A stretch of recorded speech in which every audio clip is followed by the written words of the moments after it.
สบายดีเมื่อในแอดมินจะแนะนำเกี่ยวกับสูตรเลฟถ้าเทียบในเซลล์เนาะเลฟก็คือตามตำแหน่งลักษณะแบบนี้ตัวอย่างที่แอดมินกดลงไปเนาะคือตำแหน่งของ P หาซ้ายขวาเนาะ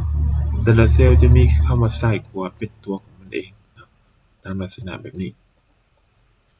ตัวอย่างเฮาสิแยกคำว่าท่อและนอออกซื่อเนาะเฮาจะใส่สูตรเลฟ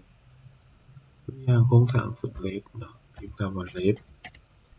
วงเล็บจากนั้นกดใส่ซื่อเนาะจุดหนึ่งหมายถึงต้องการเอาข้อความจากข้างหน้าเนาะหรือว่าทางซ้ายของเซลล์นั้นออกมา1ข้อความสิ่งที่จะเป็นไปได้ก็คือมีแต่ท่อและนอโอเคจากนั้นดึงลากลงมาเฮาก็จะได้ท่อและนอ